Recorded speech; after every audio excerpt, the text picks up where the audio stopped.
ओम शांति। आज 23 नवंबर 2021 के बाबा के मधुर महावाक्य सुनेंगे।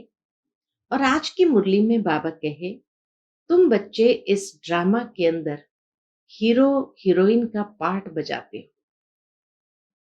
और अभी ही संगम पर हम मनुष्य से देवता बनते हैं। लेकिन मनुष्य से देवता बनने का इम्तिहान पास करना पड़ता है। तो कौन पास कर सकता है? बाबा कहे, जो वर्तमान समय में बाप समान बन पवित्र बनते हैं, वही इस इम्तिहान को पास कर सकते हैं। इतना ऊंचा पद प्राप्त होता है तो मेहनत तो थोड़ी करनी ही पड़ेगी। तो इसीलिए बाबा कहे, तुम बच्चों को यह इम्तिहान पास करना है और हीरो हीरोइन का पार्ट बजाना है। तो सुनते हैं बाबा के मधुर महावाक्य। ओम शांति। मीठे बच्चे, इस ड्रामा में तुम हीरो हीरोइन पाठधारी हो।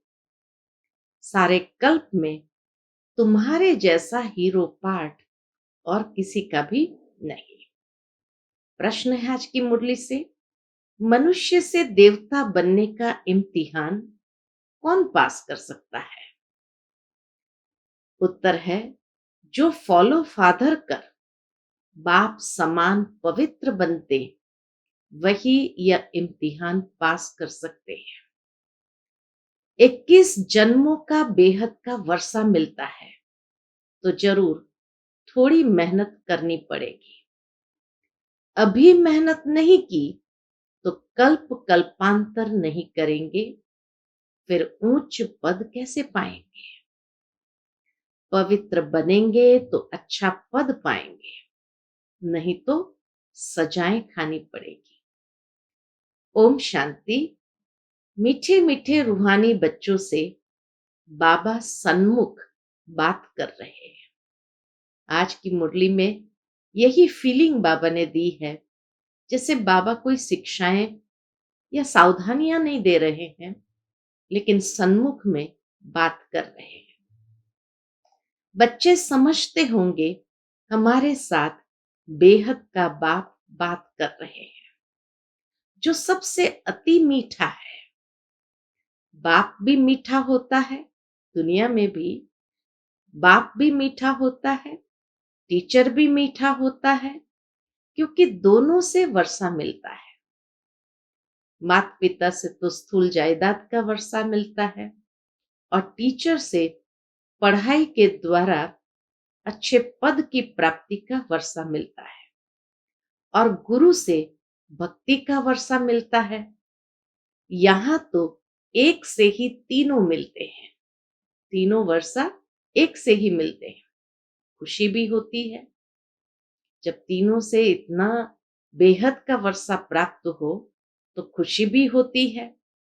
तुम उनके सन्मुख बैठे हो, तुम जानते हो बेहद का बाप जिसको पतित पावन कहा जाता है, वही मनुष्य सृष्टि का बीज रूप है। वह बीज जड़ होता है, स्थूल वृक्ष के बीज जड़ होता है, यह है चैतन्य। इनको सत चित आनंद स्वरूप कहा जाता है। फिर उनकी महिमा भी है, वह ज्ञान का सागर है, परंतु उससे नॉलेज क्या मिलती है यह किसको पता नहीं है। तुम जानते हो, जिन्हों को बाप नॉलेज दे रहे हैं, वही भक्ति मार्ग में इनके मंदिर शास्त्र आदि बनाते हैं। यह भी तुम जानते हो कि बरोबर हर 5000 वर्ष के बाद यह कल्प का संगम आता है। इसको कहा जाता है रूहानी अविनाशी पुरुषोत्तम संगम युग।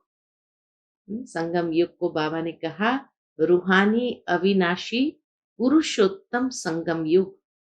यूं तो उत्तम पुरुष बहुत ही होते हैं, परंतु वह एक जन्म में उत्तम पुरुष बनते हैं, फिर मध्यम कनिष्ठ हो पड़ते हैं। ये लक्ष्मी नारायण देखो कितने उत्तम पुरुष है। यह है पुरुषोत्तम और पुरुषोत्तमी।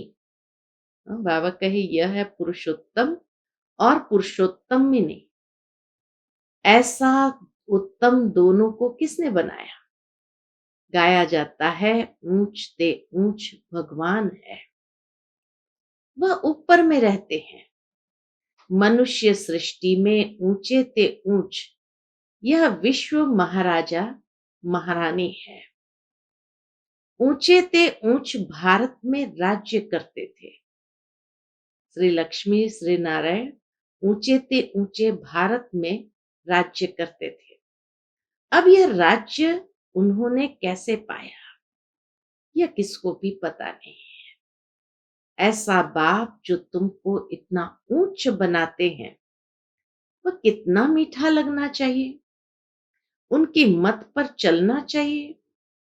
ऐसा ऊंचा विश्व का मालिक बनाने वाला बाप पढ़ाते कैसे साधारण रीति से। इतना ऊंचा विश्व का मालिक बनाने वाला बाप पढ़ाते कितना साधारण रीति से। तो बाबा कहे देखो ये बाप पढ़ाते कैसे साधारण रीति से। यह भी तुम जानते हो कि बेहद का बाप भारत में आता है। शिव जयंती भी मनाते हैं, भारत को आकर स्वर्ग बनाते हैं। अब स्मृति आई है कि हम स्वर्गवासी 84 जन्म भोग नरकवासी बने हैं। फिर बाबा आया हुआ है स्वर्गवासी बनाने। अब बाप कहते हैं मुझे याद करो तो तुम्हारी आत्मा तमो प्रधान से सतो प्रधान बनेगी। सतो प्रधान बनने बिगर वापस कोई जा नहीं सकते, नहीं तो सजा खानी पड़ेगी। सजा भी आत्मा को मिलती है ना। गर्भ जेल में शरीर धारण कराए फिर सजा देते हैं। बच्चों को बहुत दुख भोगना पड़ता है, त्राही त्राही करते हैं, कहते हैं फिर पाप नहीं करूंगा। गर्भ में ही अंजाम करते हैं कि फिर पाप नहीं करूंगा। तुम बच्चों को तो गर्भ जेल में जाना नहीं है, वहां गर्भ महल है, क्योंकि पाप होता नहीं। यहां रावण राज्य में पाप होता है, तब तो राम राज्य मांगते हैं, परंतु ये जानते नहीं रावण राज्य क्या चीज है। जलाते हैं तो खत्म होना चाहिए। रावण को जलाते हैं तो जलने वाली चीज तो फिर सदाकाल के लिए खत्म हो जाती है। फिर जलाते हैं, गोया मरा नहीं है।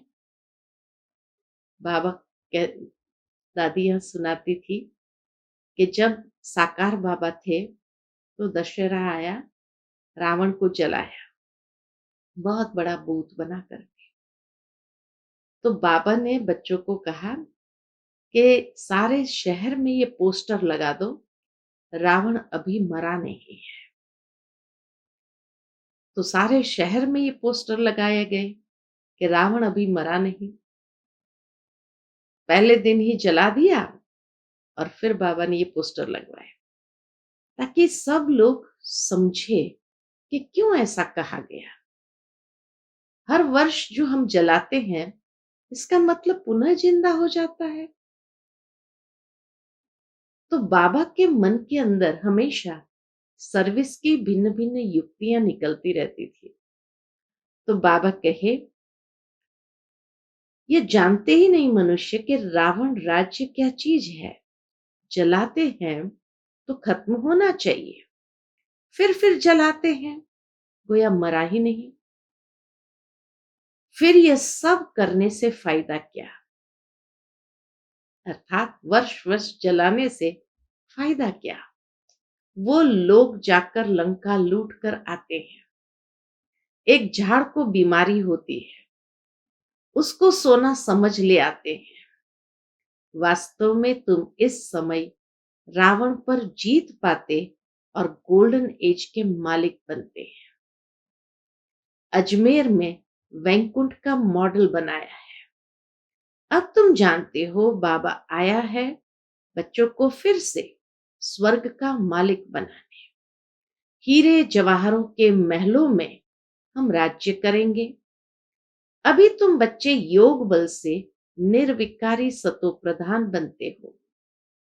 आत्मा संपूर्ण निर्विकारी बन फिर चली जाएगी शांति धाम। वहां दुख की बात नहीं। बाबा ने समझाया है इस नाटक में तुम्हारा सबसे बड़ा मुख्य पार्ट है हीरो हीरोइन का। राज्य लेना और गंवाना ये खेल है। हीरो हीरोइन तुम हो। हीरो का अर्थ है मुख्य पाठधारी। तुम गोल्डन एज में पवित्र गृहस्थ आश्रम में रहते थे। आयरन एज में अपवित्र गृहस्थ व्यवहार है।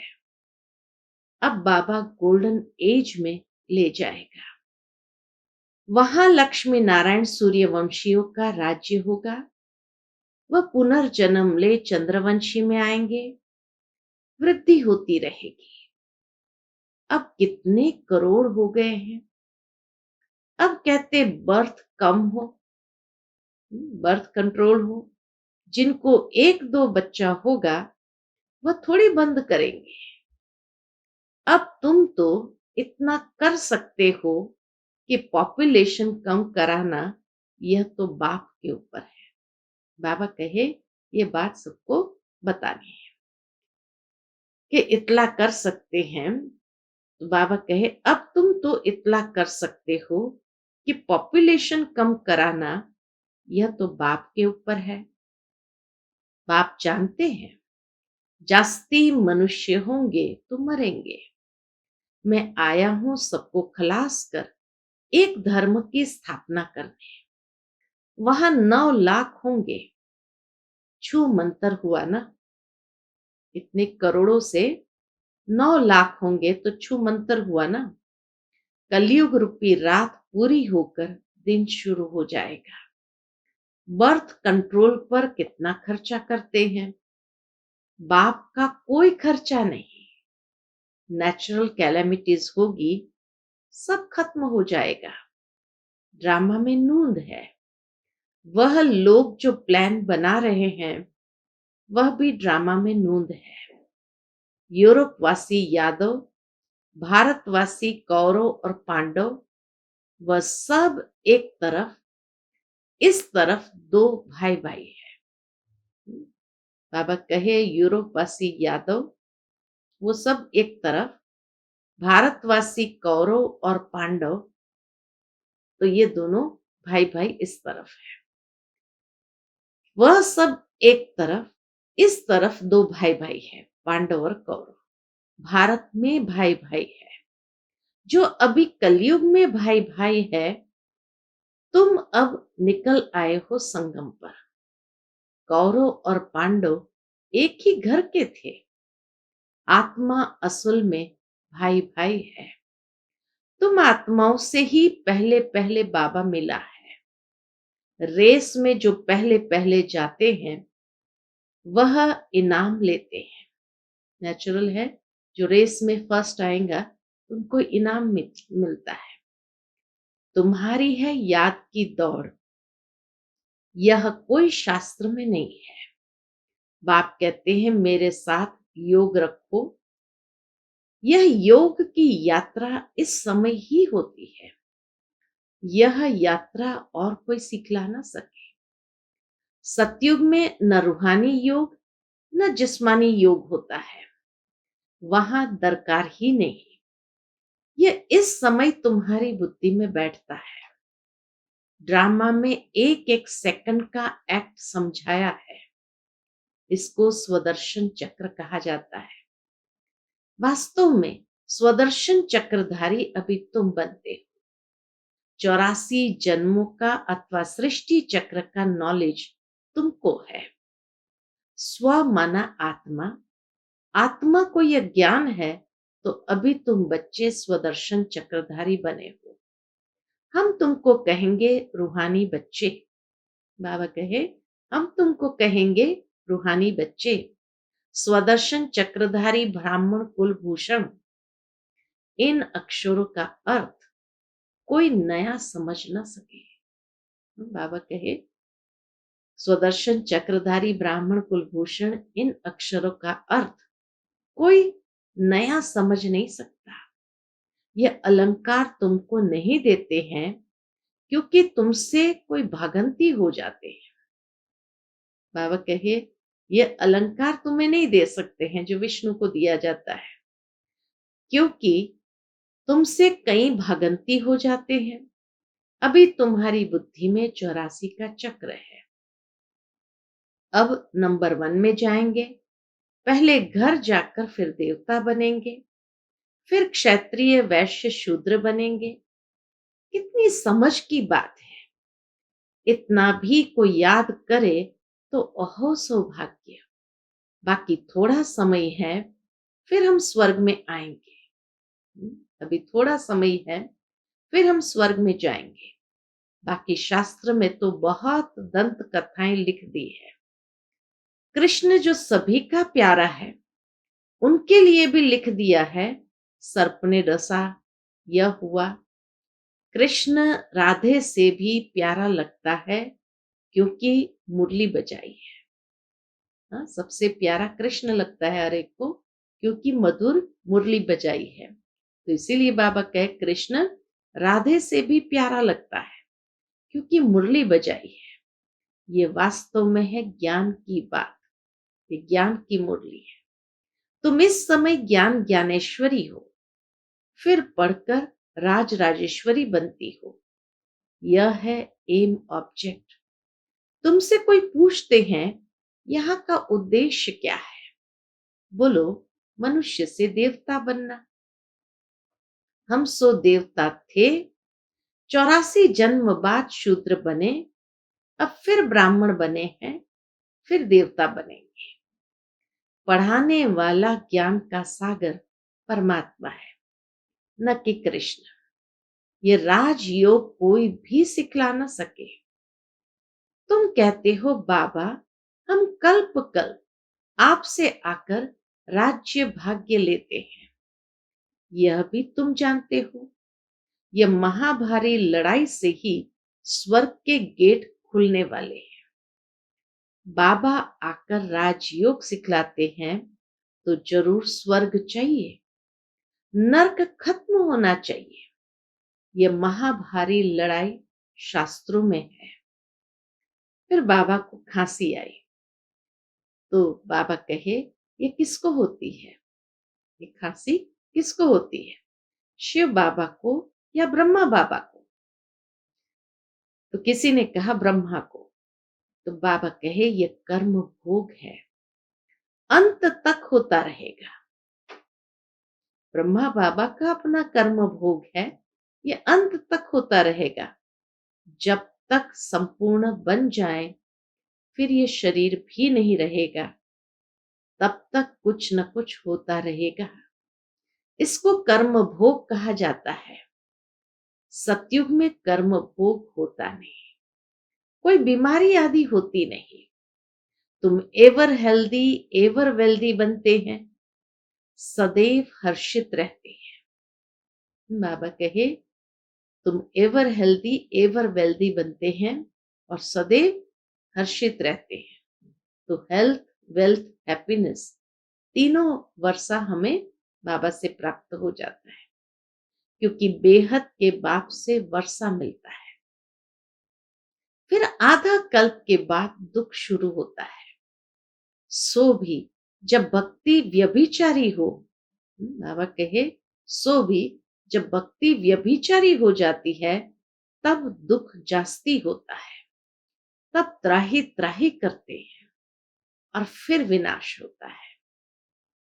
अब तुम सन्मुख सुनते हो तो कितना मजा आता है। जानते हो, यह हमारा सच्चा बाप, सच्चा टीचर, सच्चा सतगुरु है।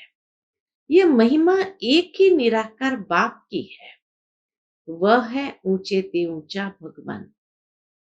उस बाप को याद करो तो उच्च पद पाएंगे। यह कोई साधु संत महात्मा तो तख्त पर नहीं बैठता है, बाबा कहे, ब्रह्मा बाबा को कोई साधु संत महात्मा तो नहीं कह सकते ना, वो तख्त पर बैठता है, कभी पांव पड़ने भी नहीं देते हैं। ब्रह्मा बाबा कभी किसी को पांव पड़ने नहीं देते थे। बाप कहते हैं, मैं तुम्हारा ओबीडियंट सर्वेंट हूं, मुझे पैर कहाँ है जो पैर पड़ो। तो लगता है ना आज बाबा सन्मुख बात कर रहे हैं। तो बाबा कहे, मैं तुम्हारा ओबीडियंट सर्वेंट हूं, मुझे पैर कहाँ है, तुम माथा किसको टेकेंगे।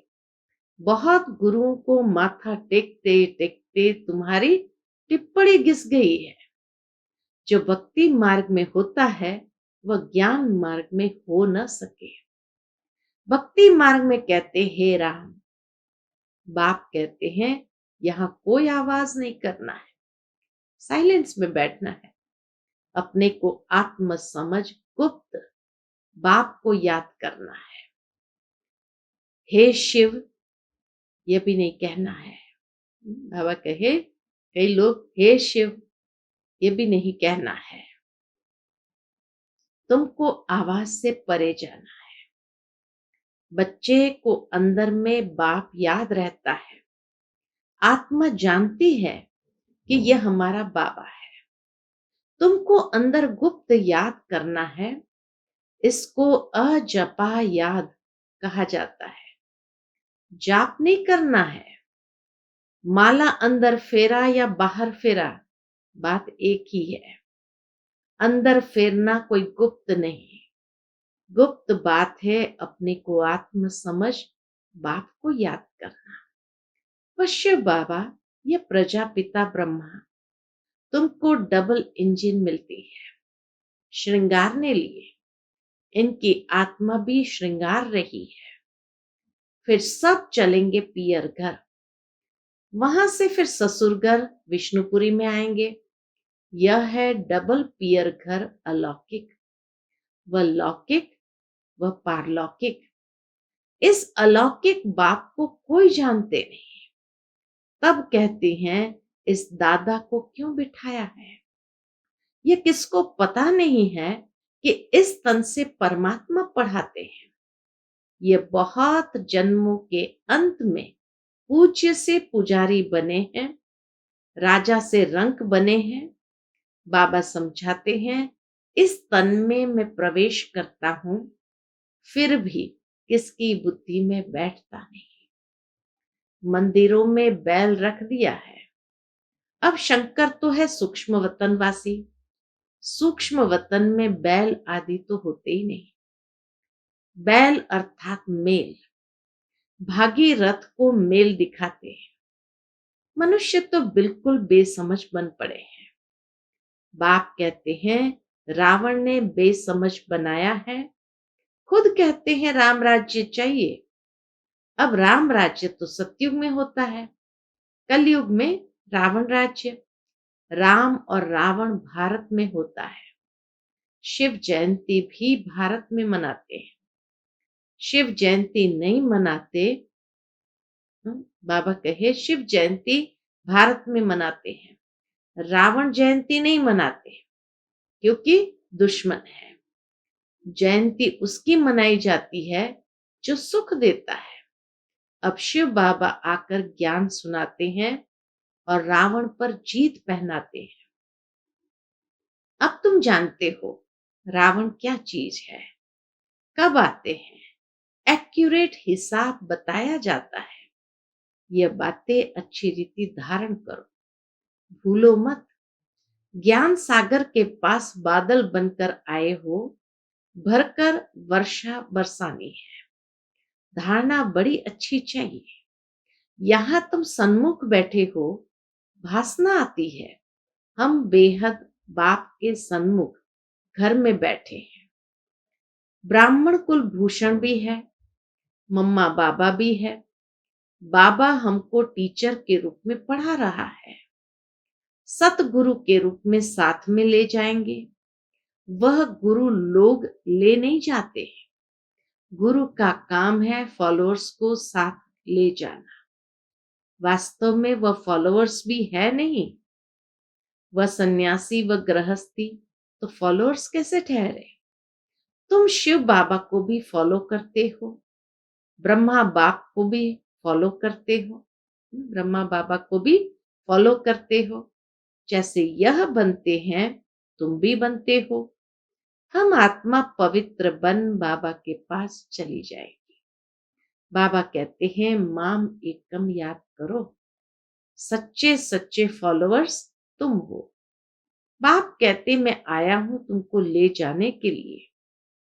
अब ज्ञान चिता पर बैठो तो ले जाऊंगा।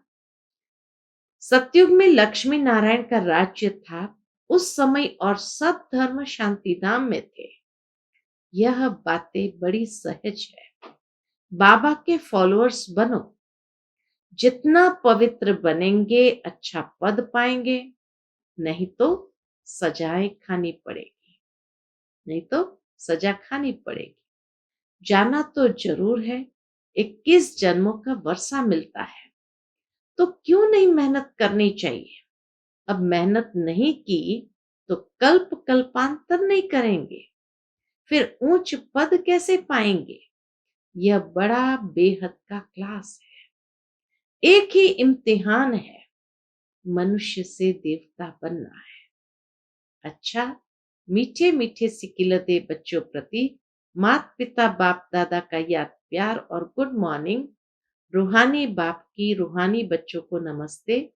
हम सब रूहानी बच्चों की रूहानी माता पिता बाप दादा को याद प्यार, गुड मॉर्निंग और नमस्ते। नमस्ते। शुक्रिया बाबा, शुक्रिया।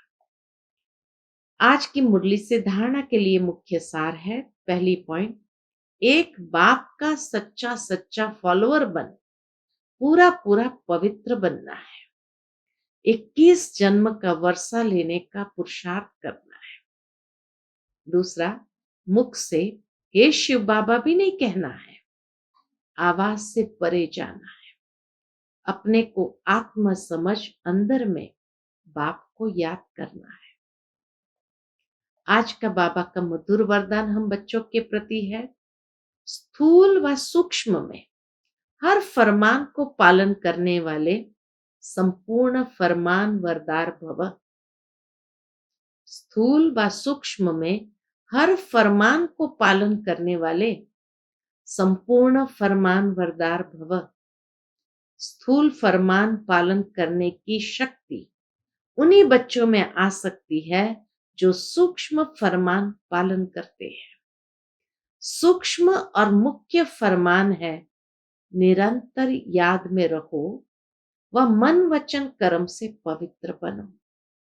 संकल्प में भी अपवित्रता व अशुद्धता न हो।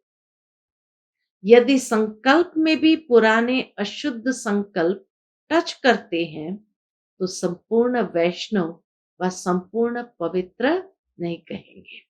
इसलिए कोई एक संकल्प भी फरमान के सिवाय न चले, तब कहेंगे संपूर्ण फरमान वरदार। आज का स्लोगन है, बाप को जानकर दिल से बाबा कहना यह सबसे बड़ी विशेषता है। बाप को जानकर दिल से बाबा कहना यह सबसे बड़ी विशेषता है। अच्छा, ओम शांति।